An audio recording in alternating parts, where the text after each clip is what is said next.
You're checking my credit cards again, aren't you? Melissa froze with my wallet in her hands. For just a second, I saw something I'd never seen before. Not embarrassment, not guilt. Calculation. My name's Blake. I'm 36 and I catch people who steal money electronically. Melissa had been doing this routine for almost a month now. Going through my wallet while I showered, checking bank statements when she thought I wasn't looking. After 11 years working cybersecurity at Phoenix Security Solutions, I know suspicious behavior when I see it. She looked up with that smile she always used when caught, just looking for the hardware store receipt. You know how I get about expenses. I knew exactly how she got about expenses. We lived in Austin in a condo we could barely afford because Melissa had to keep up with her friend Sarah's lifestyle. The same Sarah who posted vacation photos from Europe while we saved for camping trips. If you enjoy stories about betrayal and how the truth always comes out, hit that like button and subscribe right now. Every day brings new stories, each one more shocking than the last. Hardware receipts are in the desk drawer, I said. Same place they've always been. She put my wallet back, but the angle was wrong. Small detail, but in cybersecurity, small details matter. I'd been investigating financial fraud for years. Corporate theft, identity fraud, employee scams. The patterns were always the same. Someone gets access they shouldn't have. They start small, test the waters, then get bolder. Melissa headed upstairs. I'm calling my sister about Thanksgiving. I watched her go, then checked my wallet. Everything looked normal, but normal doesn't mean safe. She'd been handling my cards, studying them, memorizing numbers and security codes. Financial fraud always starts with opportunity. Someone leaves their information exposed or trusts the wrong person. I'd seen marriages destroyed by this more times than I could count. I went to my office and opened the fraud monitoring software I used for client demos. If someone was planning to access my accounts without permission, they were about to learn a hard lesson. That evening, I set up something special. A bait card connected to an account with exactly $60,000. The same monitoring systems I used to catch corporate thieves would track every transaction. GPS locations, merchant details, timestamps, everything needed to build a solid case. I placed the card exactly where my regular debit card usually sat. 4 days later, it was gone. I met Melissa 6 years ago at a tech conference downtown. She was finishing her business degree, working part-time at a luxury watch store. Smart, ambitious, and fascinated by financial security. My work captivated her. "You're like a detective," she'd said on our second date, "but for money crimes." Back then, her curiosity seemed genuine. She asked detailed questions about payment systems, fraud detection, transaction monitoring. I explained how it all worked, showed her case studies, even demonstrated some tracking software. Looking back, I was training my future adversary. We married 4 years later. Small ceremony, reasonable budget. Melissa had wanted something bigger, but my Phoenix security salary couldn't support the kind of wedding Sarah had thrown. Sarah married a crypto entrepreneur, lived in a house overlooking the lake, drove a car worth more than I made in a year. The comparison started subtly. Comments about Sarah's vacations, her designer bags, the restaurants she frequented. Melissa never complained directly, but the message was clear. We weren't keeping up. I took freelance work to boost our income. Late nights helping startups with security systems. The extra money helped, but couldn't bridge the gap between our life and Sarah's. Melissa started working more hours at the watch store, but somehow her paychecks got smaller. When I asked, she said the manager cut commissions. Made sense. Luxury retail was struggling. The warning signs had been there for weeks. Questions about my travel schedule, my work meetings. Casual inquiries about banking security, how quickly suspicious transactions get flagged, what spending amounts trigger alerts. She framed it as interest in my expertise, but I recognized reconnaissance. A month ago, she'd started the wallet searches. Always when I was distracted, always with reasonable excuses. Looking for receipts that were always somewhere else. Checking for business cards I never carried. I should have confronted her then. But part of me needed to know how far she'd go. In my line of work, assumptions get you fired. Evidence gets convictions. The morning the bait card disappeared, Melissa made pancakes. Normal routine, normal conversation. She mentioned possibly meeting Sarah for lunch. "Nothing expensive," she said, kissing me goodbye. You know how careful I am. I watched her drive away, then checked the monitoring system. The card was active. The first alert came at 10:47 a.m. Single transaction, $800, upscale boutique downtown. I was in a client meeting when my phone buzzed. Standard protocol, any purchase over 500 triggers alerts. I stepped outside and checked details. She'd used the card at a store she'd mentioned visiting with Sarah. Designer accessories, luxury handbags, the kind of place requiring appointments. 30 minutes later, another alert. $3,000. Same store. then another. By lunch, she'd spent $12,000 on luxury goods, handbags, shoes, jewelry. Each purchase tracked with GPS coordinates and timestamp data. I sat in my car watching the alerts pile up. This wasn't impulse buying. This was systematic, planned spending. She knew exactly what she wanted. At 1:30 p.m., everything changed. Travel booking downtown Austin. $6,000 for airline tickets. The transaction included passenger data and destination info. London, England. Business class. Departing the next morning. I drove home and checked our joint accounts. She hadn't touched them. Smart move. Taking shared money would be harder to explain. But the bait card was linked to an account she didn't know existed. That evening, Melissa cooked dinner like nothing happened. Discussed her day, mentioned shopping with Sarah, complained about traffic. Perfect performance. If I hadn't been monitoring in real time, I'd never have suspected anything. After dinner, she packed a suitcase. Sarah invited me to a wellness retreat, she said. Last-minute thing. Her treat, that's generous. We leave early tomorrow. I'll probably be gone through the weekend. I helped carry her suitcase to the car, kissed her goodbye, watched her drive away for what she claimed was a local retreat. 25 minutes later, another alert. Airport parking, long-term lot. Then silence. At 4 a.m. Central Time, my phone exploded with notifications. Transaction after transaction, all from London. Hotels, restaurants, shopping districts. The bait card was funding a European vacation while I sat in our Austin condo watching every stolen dollar in real time. She thought she was stealing from me. Instead, she was documenting her own crimes with digital precision. I made coffee and settled in to watch. 11 years of fraud investigation had taught me patience. Evidence gathered carefully was evidence that lasted in court. By the end of the week, she'd spent almost $50,000 of what she believed was my money. The international alert started day 2 of Melissa's retreat. The fraud monitoring system was designed to catch sophisticated crimes, and it was performing perfectly. Every transaction triggered notifications to multiple databases. My monitoring system, Phoenix Security's network, and international tracking protocols. By Wednesday, Melissa had activated security measures beyond her imagination. The bait card wasn't just monitored by me. It was flagged by systems tracking suspicious international spending and potential money laundering.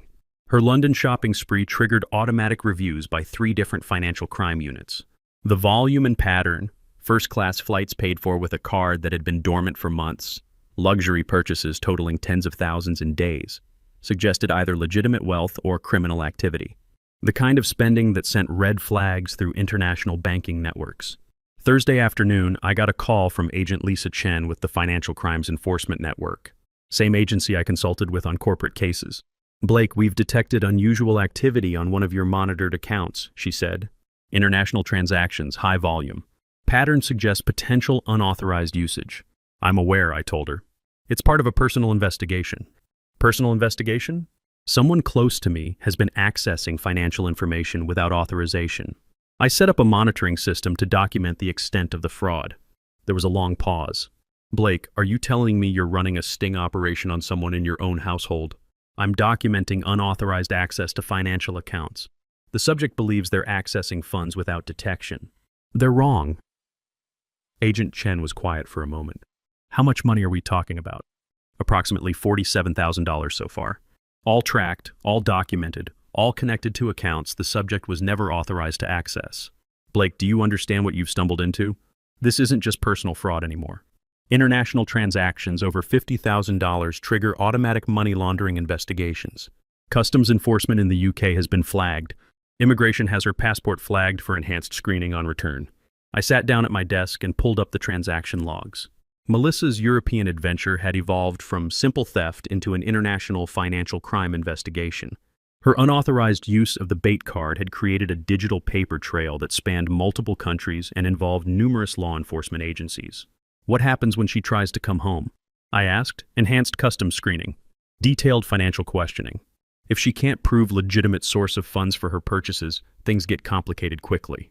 But what Agent Chen told me next changed everything I thought I understood about Melissa's betrayal. Blake, we've been tracking your wife's transactions across multiple networks, she said.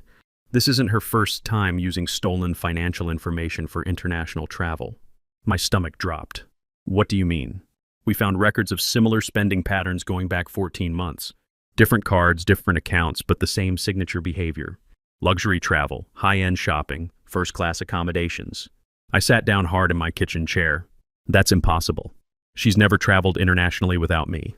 According to our records, she's made 3 previous trips to Europe using financial information that wasn't registered to her name. Paris, Barcelona, and Amsterdam. Always first-class flights, always luxury accommodations, always funded through accounts she shouldn't have had access to. The room felt like it was spinning. Whose accounts? We're still investigating, but preliminary evidence suggests she's been accessing financial information from multiple sources. Credit cards belonging to her employer, former roommates, even family members. That evening, Melissa called from London. Background noise suggested an expensive restaurant. "Blake, honey, I'm having an incredible time," she said. "Sarah knows all the perfect places here. We've been shopping, dining at amazing restaurants." I paused. She'd just admitted being in London when she was supposed to be at a local retreat. "London?" I asked carefully. Silence, then forced laughter. "Did I say London? I meant the retreat has this European theme. Classical music, staff with accents. It's like being in London without leaving Texas. Sounds elaborate. You know these high-end places? Everything's themed now. Oh, I found this amazing boutique in the gift shop. Got you something special." After she hung up, I checked the logs. 3 more purchases that evening. $2,000 at a restaurant, $1,500 at a wine shop, $4,000 at what appeared to be a jewelry store on Bond Street. Friday morning, Agent Chen called again. "Blake, we need to talk in person. The international scope of this case has expanded beyond personal fraud. Can you come in this afternoon?" I drove to the federal building in downtown Austin and met Agent Chen in a conference room filled with documents, transaction printouts, and computer monitors displaying financial tracking data. "Your wife's spending pattern has triggered investigations in 3 countries, she said. The UK, France, and the United States. The volume of transactions, the luxury focus, the sudden international travel, it all suggests potential money laundering or organized financial crime. It's not organized crime. It's personal betrayal. I understand that. But the evidence doesn't care about motivation. What matters is the pattern of behavior and the paper trail she's created." "Blake, is everything okay?" she asked. "I need to ask about Melissa's trips. The retreats, the shopping excursions. How many have you actually been on together?" Long pause. "Blake, I haven't been on a trip with Melissa in over a year. We had coffee last month, that's it." "Why?" The pieces fell into place.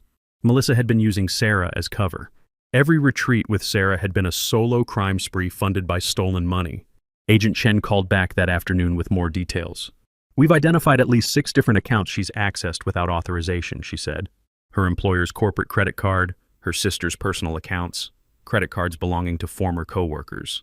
The pattern suggests she's been systematically gathering financial information and using it to fund a luxury lifestyle. How did she get access to all these accounts? We're still investigating, but it appears she's been photographing cards, memorizing numbers, and even using her position at the watch store to access customer payment information. The watch store. Perfect position to gather financial information from wealthy customers. That evening, I searched Melissa's belongings. Hidden in her jewelry box, I found a notebook filled with credit card numbers, expiration dates, security codes, names I didn't recognize, account information for cards that weren't hers. At the bottom, a list of European cities with dates and amounts, a criminal ledger documenting years of theft. My phone rang, Melissa calling from London. "Blake, I'll be home tomorrow evening. Can't wait to see you." "Can't wait to see you too," I said. What I didn't tell her was that federal agents would be waiting. Sunday morning, Agent Chen called with final coordination details. Melissa's flight was scheduled to land at Austin Bergstrom at 7:30 p.m. Customs and Border Protection had been briefed on the investigation. Immigration officials were prepared for enhanced screening procedures. When she lands, she'll go through normal passport control first, Agent Chen explained. Then she'll be directed to secondary inspection for routine customs screening. That's when we'll begin questioning about the source of funds for her purchases. What happens if she tries to claim I authorized the spending? We'll verify that story with you directly. But Blake, the evidence we've gathered suggests this goes far beyond unauthorized use of your accounts. She's been running a sophisticated financial fraud operation for over a year. I spent the day preparing for Melissa's return. Cleaned the house, organized the evidence I'd gathered, reviewed the transaction logs one final time. By evening, the bait card showed total spending of $49,700. Every purchase documented, every transaction tracked, every dollar creating another piece of evidence for federal prosecutors. At 7:15, I received a text from Melissa. "Just landed. Can't wait to show you everything." 20 minutes later, my phone rang. "Agent Chen, she's in secondary inspection now. Customs found over $35,000 worth of luxury goods in her luggage. Designer handbags, jewelry, expensive clothing. When asked about the source of funds, she claimed her husband had given her permission to use his credit card for the trip. And you told them? We're verifying her story now. Are you prepared to make a statement regarding authorization for these purchases? I looked at the transaction logs on my computer screen. $49,700 in unauthorized charges. Years of stolen financial information.